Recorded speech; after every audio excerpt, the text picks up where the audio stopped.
Morning voice എന്ന അനുഗ്രഹീത പ്രോഗ്രാമിലേക്ക് ഏവർക്കും സ്വാഗതം. ദൈവനാമമഹത്വത്തിനായി ഒരു ഗാനം നമുക്കിപ്പോൾ ശ്രവിക്കാം. കരുണാസനത്തിലിരിക്കും കർത്താവേ, നിന്റെ മരണം ഓർത്തിന്നും സ്തുതിക്കും. കരുണാസനത്തിലിരിക്കും കർത്താവേ, നിന്റെ മരണം ഓർത്തിന്നും സ്തുതിക്കും.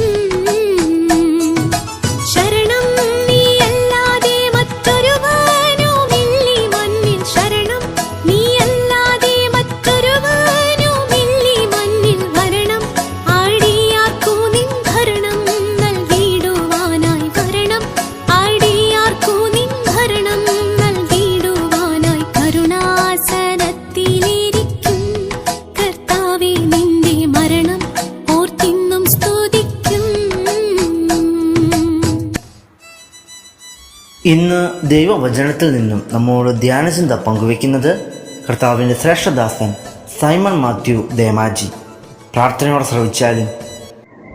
ദൈവനാമത്തിന് മഹത്വം ഉണ്ടാകട്ടെ. മോർണിംഗ് വോയിസിലൂടെ ഞങ്ങൾ ശ്രവിക്കുന്ന എല്ലാ പ്രിയപ്പെട്ടവർക്കും യേശു കർത്താവിൻ്റെ നാമത്തിൽ സ്നേഹവന്ദനം. ഓഗസ്റ്റ് മാസത്തിൻ്റെ ആദ്യ ആഴ്ചയിൽ കർത്താവിനെ സ്തുതിപ്പാനും മഹത്വപ്പെടുത്തുവാനുമായിട്ട് ഒരുങ്ങിയിരിക്കുന്ന നമ്മുടെ ഹൃദയത്തിൽ ആരാധനയിൽ ചില ചിന്തകൾ പങ്കുവയ്ക്കുവാനായിട്ട് ഞാൻ കർത്താവിൽ ശരണപ്പെടും. അതിനായിട്ട് ലൂക്കോസിൻ്റെ സുവിശേഷം 24-ാം അധ്യായം 1 മുതൽ 7 വരെയുള്ള വാക്യങ്ങൾ ആണ് ഞാൻ ചിന്തിക്കാൻ ആഗ്രഹിക്കുന്നത്. പക്ഷേ എന്നാൽ സമയക്കുറവുകൊണ്ട് കേവലം ഒരു വാക്യം മാത്രമേ ഇപ്പോൾ വായിക്കുന്നുള്ളൂ. ലൂക്കോസ് 24-ന്റെ 1-ാമത്തെ വാക്യം ഇങ്ങനെയാണ് വായിക്കുന്നത്: അവരൊരുക്കിയ സുഗന്ധവർഗം എടുത്ത് ആഴ്ചവട്ടത്തിൻ്റെ 1-ാം ദിവസം അതികാലത്ത് കല്ലറയ്ക്കലെത്തി. ഒരു വിശ്വാസിയുടെ ദൈവത്തോടുള്ള സ്നേഹത്തിൻ്റെ പ്രദർശനമാണ് നാം ഇവിടെ കാണുവാനായിട്ടിടയാണ്. നമുക്കറിയാം, കർത്താവിൻ്റെ മരണം സ്വാഭാവിക മരണമല്ല, ക്രൂശ് മരണമാണ്. പ്രത്യേകിച്ച് യഹൂദന്മാർ മതനിന്ദ ചുമത്തി യേശു ക്രിസ്തുവിനെ ക്രൂശിച്ചതാണ് എന്ന് അറിയാം. ആ നിന്ദിക്കപ്പെട്ട് മരിച്ച യേശു കർത്താവിൻ്റെ ശരീരത്തെ പുഷ്പാൻ ചില സ്ത്രീകൾ സുഗന്ധവർഗം ഒരുക്കി പോകുന്നതായിട്ടാണ് കാണാൻ സാധിക്കുന്നത്. എൻ്റെ ഹൃദയത്തെ ഏറ്റവും ആകർഷിച്ച ഒരു ശബ്ദമാണ് അതികാലത്ത് കല്ലറയ്ക്കലെത്തി എന്നുള്ളത്. ദൈവമക്കളെ, എൻ്റെയും നിങ്ങളുടെയും ദൈവത്തോടുള്ള സ്നേഹത്തിൻ്റെ പാരമ്യം എത്താണ്. യേശു കർത്താവിനെ ആരാധിക്കാനായിട്ടുള്ള നമ്മുടെ ഹൃദയവാഞ്ച എങ്ങനെയാണ് എന്ന് ഈ വാക്യത്തിലൂടെ നമ്മളെ തന്നെ പരിശോധിക്കേണ്ടത് ആവശ്യമാണ്. ഇവിടെ മഗ്ദലക്കാരത്തി മറിയ ഒരു പ്രധാന വനിതയാണ്. മഗ്ദലക്കാരത്തി മറിയയെക്കുറിച്ച് നമ്മൾ വായിക്കുമ്പോൾ 7 ഭൂതം ബാധിച്ച ഒരു സ്ത്രീയാണ് അവള് എന്ന് കാണാനായിട്ട് സാധിക്കുന്നു. ആ സ്ത്രീക്ക് യേശു കർത്താവ് സൗഖ്യം നൽകി. അതായത് ഞാൻ ഇങ്ങനെ പറയാനായിട്ട് ആഗ്രഹിക്കുന്നു, ഒരു മനുഷ്യജീവന് അല്ലെങ്കിൽ ഒരു മനുഷ്യന് മനുഷ്യക്കോലം നൽകിയ ദൈവസ്നേഹത്തിൽ നിന്നാണ് ഈ മഗ്ദലക്കാരത്തി മറിയ യേശു ക്രിസ്തുവിനെ ആരാധിക്കാനായിട്ട്, അഥവാ അവൻ്റെ ശരീരത്തിൽ സുഗന്ധവർഗം പൂശുവാനായിട്ട് ഇറങ്ങിത്തിരിച്ചത്. നമ്മൾ നോക്കണം, ഞാൻ ഓർപ്പിക്കാൻ ആഗ്രഹിക്കുന്ന ഇവിടെയാണ്. യേശു ക്രിസ്തുവിൻ്റെ മരണം വേദപുസ്തകത്തിൻ്റെ ഭാഷയിൽ പ്രായശ്ചിത്ത മരണമാണ്. അവൻ നമ്മുടെ പാപങ്ങൾക്ക് വേണ്ടിയാണ് മരിച്ചത്. അതൊക്കെ സത്യം നിലനിൽക്കുമ്പോൾ തന്നെ യേശു ക്രിസ്തു പാപം ആരോപിക്കപ്പെട്ട് ആണ് മരിച്ചത് എന്ന് നമുക്കറിയാം. ഇവൻ ഞങ്ങളുടെ ജാതികളെ മറിച്ചു കളയുന്നു, കൈസർ അല്ലാതെ താനാണ് രാജാവെന്ന് പറഞ്ഞ് കൈസറിൻ്റെ നിയമത്തെ വിരുദ്ധമായിട്ട് പ്രവർത്തിക്കുന്നു, തന്നെ താൻ ദൈവമാക്കുന്നു എന്നൊക്കെ പറഞ്ഞ്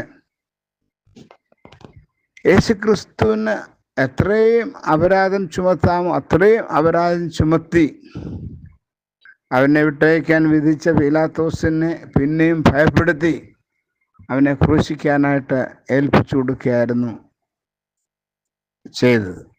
അങ്ങനെ നിർദാക്ഷിണ്യം ഒരു കരുണയുമില്ലാതെ മരിച്ച യേശുക്രിസ്തുവിനെ മരിച്ച് ആ ദിവസമല്ല, ആഴ്ചവട്ടത്തിൻ്റെ 1-ാം നാളിൽ അവനെ പൂശുവാൻ സുഗന്ധവർഗം ഒരുങ്ങി പോകുന്ന ഈ സഹോദരിമാരെ ഓർത്ത് ദൈവത്തെ സ്തുതിക്കുകയാണ്. കാരണം അവിടെ ഹൃദയത്തിൽ ദൈവം ചെയ്ത വലിയൊരു അത്ഭുതമാണ് ഇതിന് കാരണം.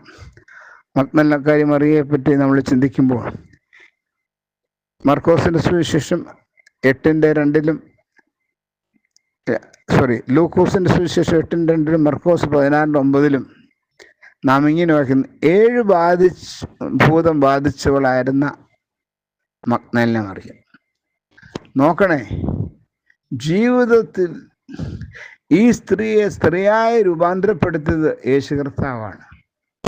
അപ്പം ആ യേശുവിനോടുള്ള അഗമ്യ സ്നേഹം അവളെ ആ രാത്രി ഉറങ്ങുവാൻ അനുവദിച്ചില്ല എന്നാണ് ഞാൻ വിശ്വസിക്കുന്നത്. കാരണം അതിരാവിലെ ചെല്ലണമെങ്കിൽ സുഗന്ധവർഗം ഒരുക്കണം. യോഹന്നാന്റെ സുവിശേഷത്തിൽ കർത്താവിനെ ശരീരത്തെ പൂശുവാനായിട്ട് നിക്കോദിമോസ് ഏകദേശം 100 റാത്തൽ മൂറും അകിലവും കൊണ്ട് ഒരു കൂട്ടുണ്ടാക്കി വന്നു എന്ന് നമ്മൾ വായിക്കുന്നുണ്ട്. ഇതെല്ലാം ഉണ്ടാക്കണമെങ്കിൽ വലിയ പരിശ്രമമാണ്. അപ്പോൾ അവർ രാത്രി ഇരുന്ന് മെനക്കെട്ട് ഇതെല്ലാം ഒരുക്കി.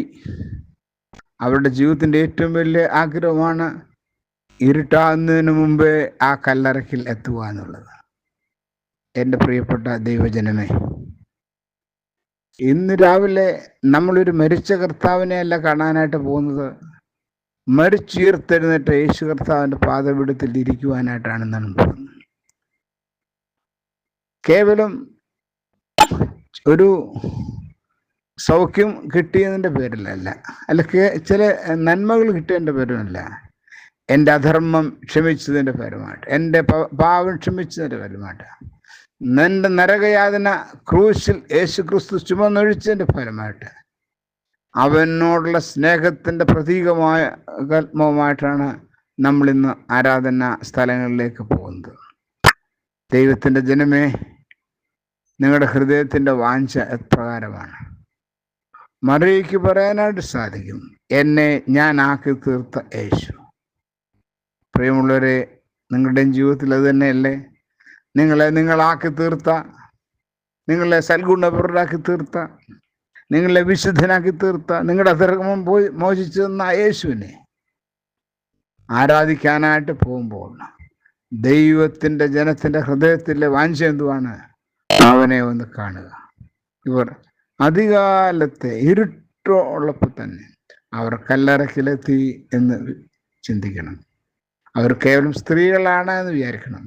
ഇപ്പോഴത്തെ സ്ത്രീകളല്ല, നൂറ്റാണ്ടുകൾക്ക് മുമ്പ് ജീവിച്ച സ്ത്രീകൾ. അവർക്ക് ഭയമൊന്നുമില്ല. അവർ റോമാ ഗവൺമെന്റിനെ ഭയപ്പെടുന്നില്ല, ബ്രിട്ടീഷന്മാരെ ഭയപ്പെടുന്നില്ല, ആരെയും ഭയപ്പെടുന്നില്ല. ഭയപ്പെടാതെ യേശു ക്രിസ്തുവിൻ്റെ സ്നേഹം അവിടെ ഹൃദയത്തിൽ നിറഞ്ഞത് കാരണക്കാൻ അവർ യേശുവിനെ കാണാനായിട്ട്, അല്ലെങ്കിൽ അവൻ്റെ ശരീരത്തിൽ ഈ സുഗന്ധദ്രവ്യം പൂശാനായിട്ട് പോയി. എന്നാൽ ആശ്ചര്യം എന്ന് പറയട്ടെ, അവർ അവിടെ കണ്ട കാഴ്ച, കല്ലറ തുറന്നിരിക്കുന്നു, അവനിവിടെ ഇല്ല, ഉയർത്തെഴുന്നേറ്റിരിക്കുന്നു എന്ന അതിമഹത്തായ ഒരത്ഭുത സന്ദേശം, ഒരു വലിയ പ്രഖ്യാപനം അവർ കേൾക്കുകയാണ്. Praise God. ഇന്ന് രാവിലെ നമ്മൾ കർത്താവിനെ ആരാധിക്കാനായിട്ട് പോകുമ്പോൾ, യേശു കർത്താവിൻ്റെ മുറിവുകളിൽ ചുംബിച്ചവനെ മഹത്വപ്പെടുത്താനായിട്ട് പോകുമ്പോൾ,